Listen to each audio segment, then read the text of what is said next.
Welcome to Everlasting Talk. Hello and welcome to Everlasting Talk. I'm your host Ever. Today we are doing a biography series on Genghis Khan. Before we get started, make sure to check out Everlasting Talk on Instagram, YouTube, Twitter, Twitch, Blogger, Spotify, Kick, and maybe some more in the future. Also check out a Linktree. We can get your gear and your journals. Every dollar goes to support with better microphones and better cameras and better content for you and more. Okay, let's get started. So Genghis Khan was the founder and first Khagan, or emperor of the Mongol Empire. The max size of the empire grew up to 9.2 million square miles throughout its lifespan. Born in 1166, no exact date or time has been shown, but his birth name was Temujin in what is now known as Mongolia. Born in the Borjin clan ran by his father Ugeshi, the oldest of five, and also had a few half brothers as well from a second wife. His father would die due to allegedly being poisoned by a band of Tatars when he requested food from them. It was a show of solidarity, but allegedly he was poisoned. Eventually, Genghis would fight for power, but when his father died, he was way too young. He was only 8 years old or so. But eventually, over time, he would grow up and have a fierce battle with his half brother Betar. Along And then eventually, along with his brother Quasar, Genghis would order the killing of his half brother Betar. He would not get in trouble by anyone, but he did get yelled at by his mom. There's no repercussions. Eventually, even the other half brother would join his military in good faith. So he just went kind of unpunished for it. But it eventually led to Genghis unifying the Mongolian people under his rule.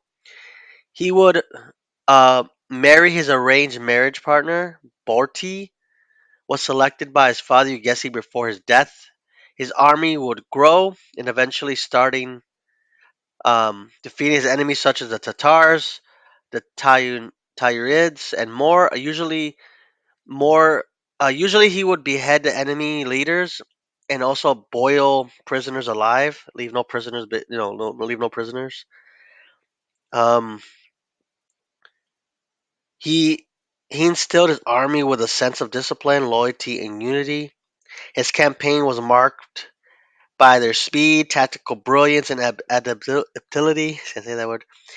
He employed strategies like feigned retreats, surprise attacks, and psychological warfare that um, dismantled enemy defenses and secured swift victories. He would eventually go ahead and start attacking other dynasties. As one of his first ones was the Jin dynasty, starting in 1211, ending in 1215. The Jin dynasty staged a coup internally, and eventually that allowed Genghis Khan and his military to win because they had no internal, they were just fighting within themselves. He would then eventually go ahead and defeat the Kara Kati in 1218, and then he would go ahead and defeat the Kawan Karawajameen Empire in 1222 in a brutal show of force. Up to more than 1 million people or more died. There's alleged numbers between 1 to 5 million, but it was pretty much wiping out an entire population of people.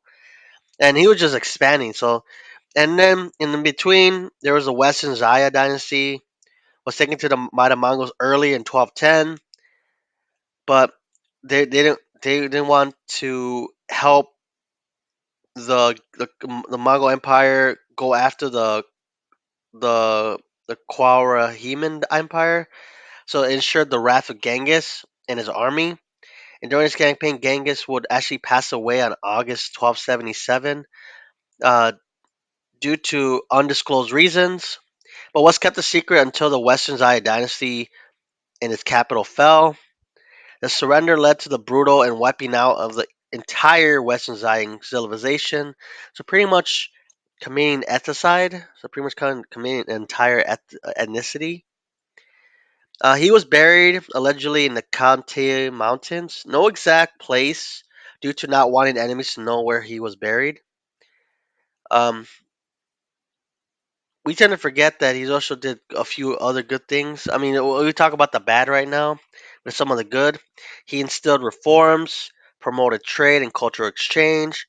He granted religious freedom, economic growth, and political influence. After his death, the Mongol Empire would last until 1502, the Great Horde. That's like the max of the. It kind of broke up after that. So when the empire started to split into kaganates, with his sons and then his grandsons and then other enemies. So eventually it went from this big empire and it started growing after Genghis Khan's death, but also after that it started falling apart. The last official known Khaganate lasted until 1847, the Khaza Khaganate, which fell to the Roman, the Russian Empire, not the Roman Empire. So yeah, I mean, the Mongol Empire lasted a long time, some like the 1200s to almost the 1800s. There's another Khaganate after that, but it was like very brief. Now, obviously now we have the country of Mongolia. It formed out of that. That's where the home base was for the Mongols. Um, yeah, So the private, there's some books you could look into. The Private Life of Genghis Khan by Douglas Adams and Graham Chapman. The Conqueror series by Khan Egosin. And there's some movies. There's a movie called Mongol, a 2007 film that won several awards. There's also a controversial film. Um, it's called The Conqueror from 1956. It actually had John Wayne portraying Genghis Khan. So it felt kind of like, I don't know, it wouldn't pass around this day. Especially you had a white man playing a man of Asian descent. Especially nowadays, that's really looked down upon. So if you want to see that movie, I would go ahead and watch it. Just be aware that it was made in the 50s. So there's John Wayne playing Genghis Khan. That's kind of like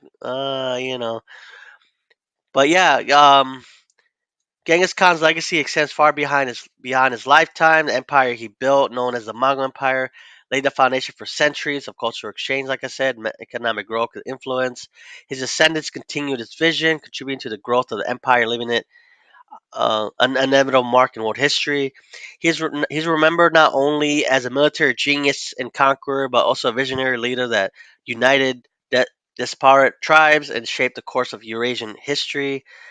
His impact on politics, trade, and cultural resonates to this day and reminds us of the enduring legacy of great leaders. Also, he's celebrated still in Mongolia to this day. There's a holiday named after him. There's streets named after him. There's places named after him. Um, but yeah, thank you guys so much for joining me today. We delve into another captivating tale from the annals of history. Until then, remember that the stories of the past illuminate the present, inspire us for a better future.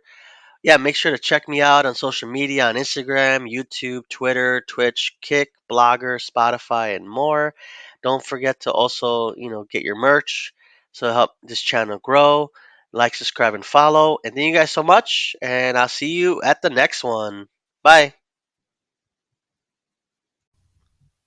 Thank you for listening to this episode of Everlasting Talk. For more content, follow us on Twitch, Twitter, YouTube, and Instagram at Everlasting Talk. Thank you.